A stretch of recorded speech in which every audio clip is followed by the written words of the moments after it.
Melodicas, man. They're so much cooler than recorders. Not that I could play either one all that well, but good enough for elementary school kids. Hi, my name is Jeremiah Nickel, a.k.a. JT Nickel on Reddit, at ProDJKC on Twitter. Big hugs from Kansas City. Wow, how about that price rise? And I hope some of you guys have had a chance to check out the new little SoundCloud podcast that Evan Van Ness and I have been kind of working on. Actually, he finds the news and I try to report it. Hopefully you guys enjoy that. I normally make videos, but this is always off the cuff and just a lot of fun to make the videos. But I really want to do like the highlight news reel of the week and use Evan Van Ness's writing skills. And we kind of been working a little bit over email and phone, and so big hats off to him. And I think he's getting some help from Status, hopefully. And we've had some contributors toss a few tokens our way. I don't have the name offhand, but thank you, sir, on Reddit. I had posted the latest one today, April 28th, on ETHTrader and Ethereum. So just look for JT Nickel and look at my submissions, and please take a listen to it, see what you think. We are going to change the format a little bit. I'm going to try to come up with like a gossip corner news section at the end, that kind of caters to the Lambos and the donut crowd. And I could say donut because we're almost out of April anyway. So just to have fun with a little bit of the community fun that we have at ETHTrader. And so what an interesting last couple of days. I was talking to somebody on Reddit a couple days ago, and we both agreed that the price is going to go up. This person was feeling like, well, there's no way that we're going to go to $100 given the news that we have. We need more news for that. And I'm thinking, and this is just me, my opinion, is that there's so much news that we're still just trying to catch up to it, right? It takes time for people to get the money going into the exchanges, the US dollar or whatever, euros or whatever exchange that you're on worldwide. There's a lot of know your customer stuff that these exchanges have to do. And I think organically it could make it to 100 on its own. Because we know a lot of this stuff is coming down the pike, I feel like a lot of us are trying to rush around. I know I am. Trying to rush around, get a few more, and it is what it is. But I've been buying all the way down and all the way up, and I'm a small-time guy, so I just put in what I can. And so it looks like some of you guys have been trading the Litecoin back and forth and getting more Ether. Good for you. For me, it's strictly Ethereum and Ethereum-related tokens. Like, I'm not going to ride on a pump and dump of another blockchain. And I'm principled like that. And I'm not a really big trader anyway. If this was my job, obviously I would have to go to where the money is regardless. But I'm enamored with what's going on, the development. Oh yeah, I feel like Steve Ballmer today. Developers, right? Developers. They're coming, man. 30,000 strong. And I was blown away. There's a gentleman I talked to on Reddit and posted a thread about him. His name's Michael, and he works for Consensus. One of the other Redditors was at the Rice University talk and saw that he worked for, I want to say 11 years and 8 months as a senior vice president at Bank of America. And he's no longer in that position. He's now with Consensus. Ethereum is not just getting the basement hackers, right? They're not getting people that kind of dabble, right? Ethereum is getting employed. They're employing full-time, very high-quality developers. And Consensus, namely, I've been trying to keep up with all the projects that they are rolling out with. It's amazing over the last year what Consensus has done. They used to just have an office in Brooklyn. I remember some of their earliest videos. It looked like it was Mr. Lubin and like 12 employees in a nice-looking office space in Brooklyn. And now it's like they have satellite offices in Romania, I believe Hong Kong, Dubai, London. That's 4 of them. And who knows there may be some more opening up too. And to see that they are going to be increasing their employee load ongoing, it's just it's incredible the incubation of companies that are dreaming up things that just haven't even been invented yet. They're getting all the nuts and bolts together, and then you have the core developers too doing all this stuff.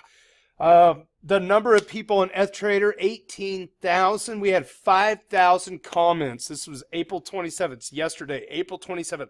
Over 5,000 comments. We get another 200 or 300 subscribers in one day. There's it was like almost a $15, $20 pop and a 48-hour difference.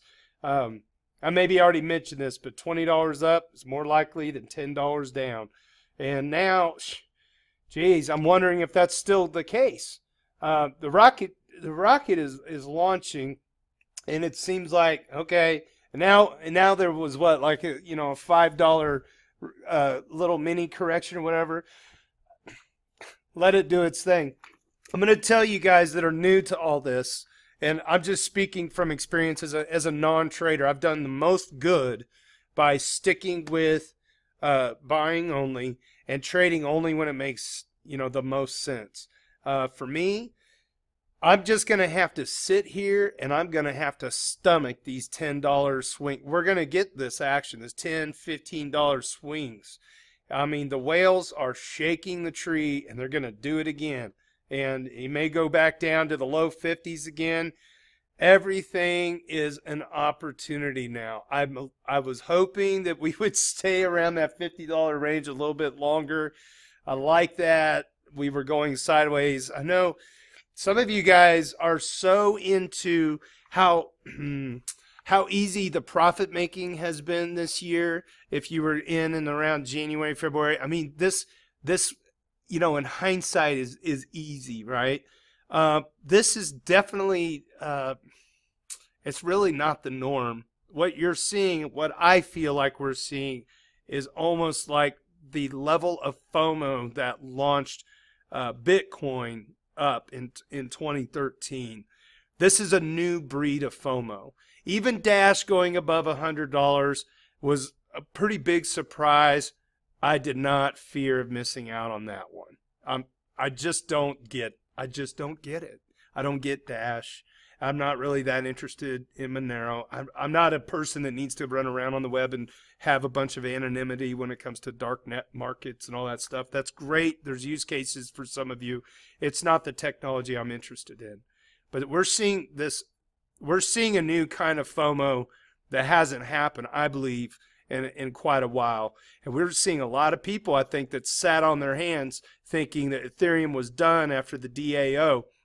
And for a lot of people, it was justified. For me, it was like, okay, guys, there's one, right? That was our one. So now it's like I've been buying since $2 and then sold some and then rebought back in and shuffled a few coins here and there and lost some because I was thinking, oh boy, we hit 12. Oh my God, this is amazing, right? And I felt like that was profit. Then what does it do? It goes back down to 10, and then it went back up to 15. And then it went to the 22 all-time high in 2015, 16, whatever, Dow. And then, 16. So now it's like, sorry, 15. I'm all messed up because I'm like Stephen Ballmer. Developers. Like, that's all I can think of. Sorry. But anyway, hold on to your butts because it's gonna be the Bitcoin roller coaster ride, right? The little cartoon character. Somebody drew one with the Ethereum logo. Oh, speaking of fan art, my man on Reddit that did the fan art with the Dark Side F Moon, the Pink Floyd, another block in the wall. That was phenomenal. I hope you can get away, or we can find a way to tip you. I told you to private message me. I'll send you, a little tip just as a thank you for your fan art. And I know the community would rally around that one. That's pretty. We had another Redditor that took that fan art and kind of polished it a bit and made it high definition for your desktop background. So great job. I mean, that's cool stuff, right? That would look really good on a graphic tee, okay? I'm not going to really say much more. Just hold on to your butts, guys, because the ride, it feels good going up, but you're going to see it correct, and you're going to see it go up again, and it's going to correct. So we're going to get into these $5, $10, $15 days where you're just going to have to stomach it because the long-term moves are going to be in your favor. Just watch the news. Watch everything unfold. It's really a mind-boggling, great time to be involved. $33 billion. This time, 1 year ago, $8 billion worldwide crypto market cap. Now it's $33 billion. I don't know what else you need to see than that. All boats are rising, okay? And people are playing the ratios, and you're going to see lots of movement, lots of big boys that are seasoned veterans, traders that are coming in. I mean, I'm wondering how many of you are like me, like you never touched a stock in your life. Your first investment that you had control over was not, was crypto. That's a cool feeling, right? One-to-one, peer-to-peer, or sort of peer-to-peer, where you're going through an exchange to buy what you want. And you own what you get, and you can store it where you want. That everything else in my life has been I'm going to put this percentage of this paycheck into this big conglomerate, tax sheltered annuity thing. I'm selling one of them. You know what it did? 38% in 8 years. I got swallowed by fees. I'm going to take a 30% penalty. It's small. I'm going to take a 30% penalty to cash that out. Guess where it's going? Somewhere where I know the space. Something I can trust. And as a 40-year-old doing this for the first time in my life is pretty liberating. So anyway, cheers. Hats off to you guys. A big hugs from Kansas City, all right? And be good out there. I am done here at work, and I am ready to go crack a beer. It's raining out here in Kansas. You can't really see anyway. But, I could splurge and buy a ton of propane, and I'll get that fire lit somehow. Be good, man. Take care. We'll see you guys later.